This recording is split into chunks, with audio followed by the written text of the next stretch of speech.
मैंने पिछले वीडियो के अंदर अपने भाजकता के नियम चल रहे थे और भाजकता के नियम के अंदर मैंने आपको 6 के भाजकता का नियम पढ़ा चुका हूं। आज अपन पढ़ने जा रहे हैं 7 के भाजकता का नियम। तो हेडिंग लगाएंगे 7 के भाजकता का नियम। तो आज की अपनी हेडिंग रहेगी 7 के भाजकता की नियम। 7 के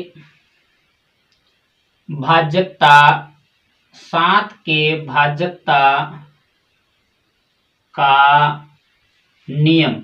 आज देखो 7 के भाजकता के नियम की अपन बात करेंगे कि 7 के भाजकता का नियम की क्या परिभाषा है और उसके बाद में उदाहरणों से इसको किस प्रकार स्पष्टीकरण करेंगे कि दी गई संख्या में 7 का भाग पूरा पूरा जाता है या नहीं जाता है।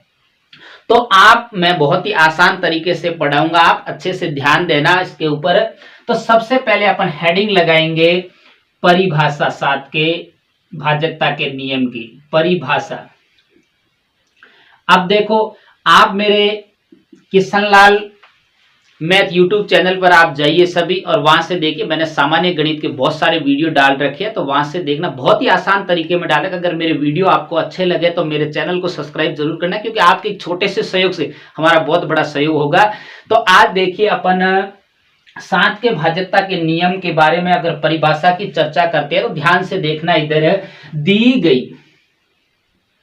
दी गई आपको कितनी भी बड़ी क्यों न संख्या दे रखी हो, आपको इस परिभाषा के आधार पर चलना है और आपका जो प्रश्न है वो सॉल्व हो जाएगा। तो दी गई संख्या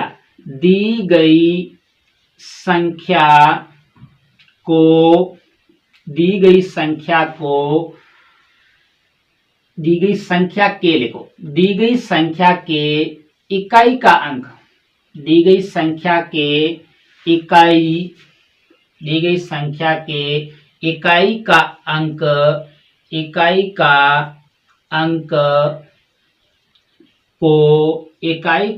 को दुगुना करके। अब देखो ध्यान यहाँ पे देना, इकाई के अंक को केवल दुगुना करना है। इकाई के अंक को दुगुना करके शेष संख्या। अब जो इकाई के अंक को दुगुना किया है उसको छोड़कर जो शेष संख्या बची है, शेष संख्या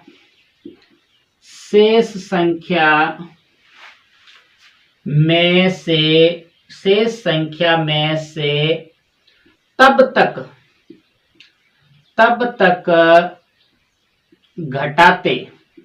घटाते रहे कि शेष संख्या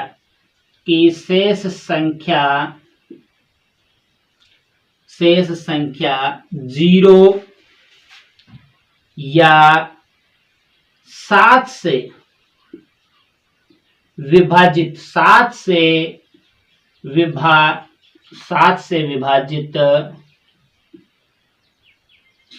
विभाजित हो तो उस संख्या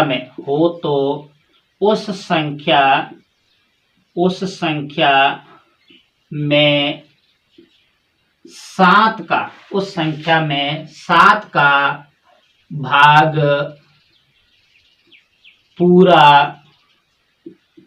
पूरा जाता है। अब देखो ये है 7 के भाजकता के नियम की परिभाषा कि आपको दी गई संख्या के इकाई के अंक, आपको केवल दी गई कितनी भी बड़ी क्यों न संख्या दे रखी हो उसके इकाई के अंक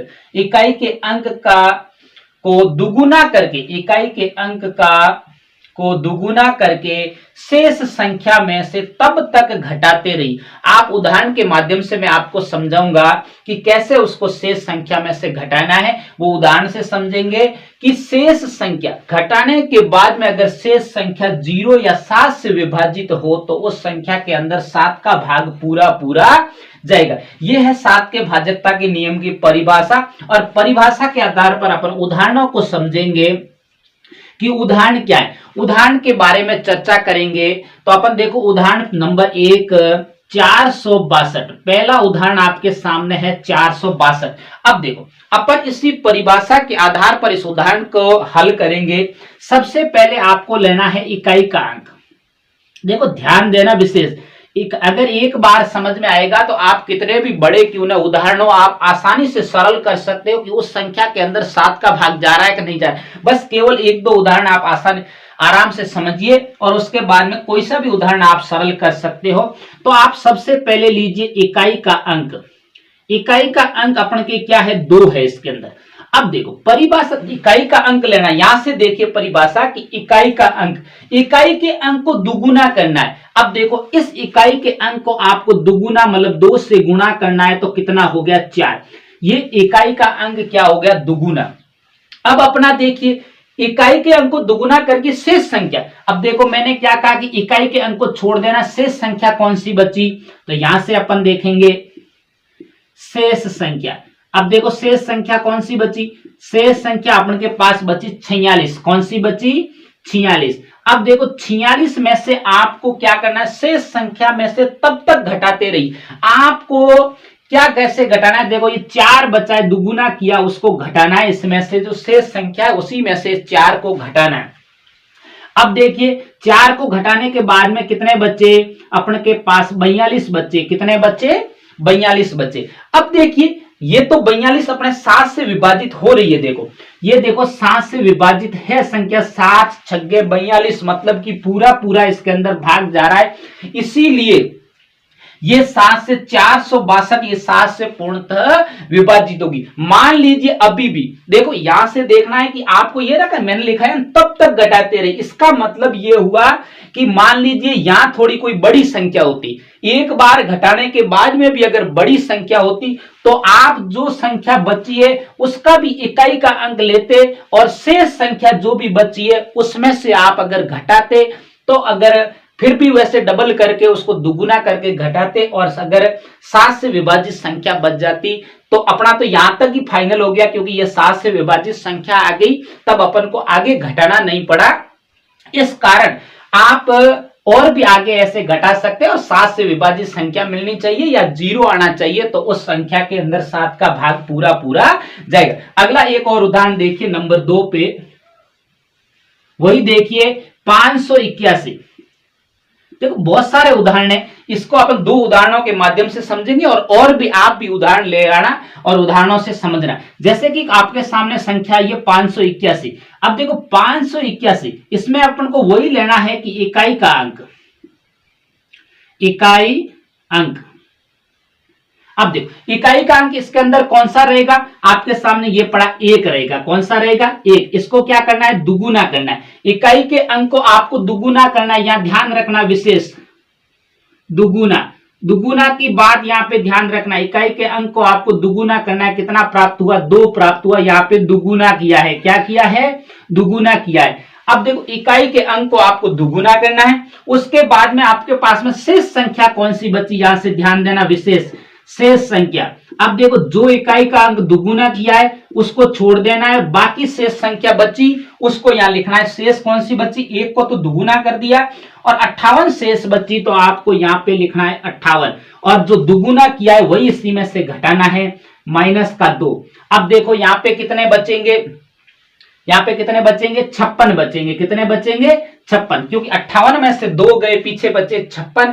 क्या 56 के अंदर 7 का भाग जा रहा है, बिल्कुल जा रहा है। 7 8 56, मतलब कि 8 बार इसका भाग पूरा पूरा जा रहा है, इसीलिए और उसको इकाई के अंक को दुगुना नहीं करना पड़ेगा और न शेष में से घटाना पड़ेगा। इसीलिए अब देखिए 581 में भी 7 से पूर्णतः विभाजित होगी। ये है 7 के भाजकता के नियम के उदाहरण, और भी अपन उदाहरण समझेंगे।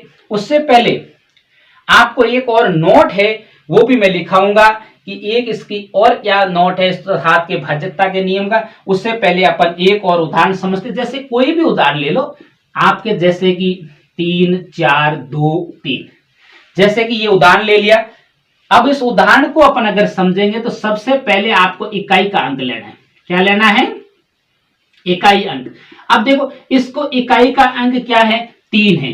अब देखो ये आपको थोड़ा और बड़ा है, इसको डबल कैसे घटाएंगे दुगुना करके, वो भी आपको मैं समझाने जा रहा हूं। तो पूरा वीडियो देखे और देखने के बाद में आसानी से ये 7 के भाजकता का नियम समझ में आता है, क्योंकि काफी बच्चों को 7 के भाजकता का नियम समझ में नहीं आता है। तो आज अपन अच्छे से इसको सीखेंगे। तो इसको देखो दुगुना करना है, तो इसको दुगुना करेंगे तो कितना आएगा, 3 दूने 6 आएगा। कितना आएगा, 6। और यहां पे किया है अपन ने दुगुना, क्या किया है, दुगुना। उसके बाद में शेष संख्या। अब देखो आपके पास में शेष संख्या कौन सी बची, शेष संख्या, बात शेष संख्या की जा रही है। तो शेष जो संख्या बची है वो बची है, देखो इकाई के अंक को छोड़ के 342 बची है। ये हो गई 342। अब देखो 342 में से आपको कितना घटाना है, 6 घटाना है। कितना घटाना है, दुगुना किया वो घटाना है 6। अब देखो भाई 342 में से 6 घटाएंगे तो पीछे कितने बचेंगे, 336। कितने बचेंगे, 336। कितने बचेंगे, 336। अब देखो वापस आपको क्या 336 अभी भी बड़ी संख्या है। मैं यही तो कह रहा था कि तब तक घटाते रहिए जब तक आपको शेष संख्या 0 या 7 के पहाड़े वाली संख्या न बच जाए। आप वापस लीजिए। अब आपके पास में संख्या कौन सी है, अब आपके पास में जो संख्या बची है वो बची है 336। अब देखो 336 के अंदर आप वापस लीजिए इकाई का अंक, क्या लोगे, इकाई अंक। अब देखो इसके अंदर इकाई का अंक कौन सा है, 6 है। कौन सा है, 6। अब देखो 6 को क्या करना है, दुगुना करना है वापस। 6 को दुगुना करोगे तो कितना होता है, 6 दूने 12 होते हैं। कितने होते हैं, 6 दूने 12। अब देखो यहां पे वापस दुगुना किया, देखो और भी बढ़ता रहेगा दुगुना। अब देखो शेष संख्या अपनी कौन सी बची, शेष संख्या। अब देखो शेष संख्या जो बची है उसको अपन लिखेंगे यहां पे, देखो 6 को दुगुना कर दिया, 33 शेष बची है। कितनी बची है, 33। और 33 में से आपको 12 घटाना है। कितना घटाना है, 12 घटाना है। अब देखो 33 में से 12 घटाएंगे तो कितना बचेगा, 2। और इधर 3 में से 21। कितना बचेगा, 21। अब देखो क्या 21 के अंदर 7 का भाग पूरा पूरा जा रहा है, बिल्कुल 7 ये 21 3 का भाग, सॉरी 3 बार पूरा पूरा जा रहा है। इसीलिए आपकी 3423 7 से पूर्णतः विभाजित है। ये है 7 के भाजकता के जो उदाहरण है। अगली अपनी की जो इसकी परिभाषा है वो क्या है, 7 के भाजकता के नियम की दूसरी परिभाषा। वो फर्स्ट थी, ये सेकंड परिभाषा। सेकंड जो परिभाषा है 7 के भाजकता के नियम की वो है कि अगर कोई भी संख्या, अगर कोई भी संख्या, अगर कोई भी संख्या, अगर कोई भी संख्या 6 बार लगातार आती हैं तो वह संख्या 7 से पूर्णतः विभाजित होगी। यह भी इसकी एक परिभाषा है, 7 से विभाजित होगी। अब देखो इसको भी अपन उदाहरण के माध्यम से समझेंगे कि परिभाषा सेकंड परिभाषा है 7 के भाजकता के नियम की, कि अगर कोई भी संख्या 6 बार लगातार आती है तो वह संख्या 7 से पूर्णतः विभाजित है। कोई भी संख्या क्यों ना हो, और अगर 6 बार लगातार आ रही है, कितनी बार, 6 बार अगर लगातार आ रही है, गिन लेना, तो आप बिना सोचे समझे उस संख्या के अंदर 7 का भाग पूरा पूरा जाएगा। जैसे कि अपन कुछ इसके उदाहरण भी लिखते हैं। अगर उदाहरण की बात की जाए तो नंबर 1 पे कोई भी संख्या, जैसे कि 1 को आप 6 बार लोगे, ये कितनी बार हुआ, 6 बार। देखो 1 2 3 4 5 और 6, तो इस संख्या के अंदर भी 7 का भाग पूरा पूरा जाएगा। आप देख लेना कि इस संख्या के अंदर भी 7 का भाग पूरा पूरा जाएगा। अगला अगर नंबर 2 पे अगर उदाहरण की बात की जाए, जैसे कि 2 2 2, ये देखो 2 कितनी बार आया है, 6 बार। 1 2 3 4 5 और 6, तो इस संख्या में भी आपका 7 का भाग पूरा पूरा जाएगा। नंबर 3 पे अगर बात करें तो जैसे कि 3 3 3, ये देखो इस संख्या के अंदर भी 7 का पूरा पूरा भाग जाएगा, 1 2 3 4 5 6, क्योंकि 3 6 बार लगातार आया इसीलिए इस संख्या में भी 7 का भाग पूरा पूरा जाएगा। जैसे कि नंबर 4 की अगर बात की जाए तो 4 4 4।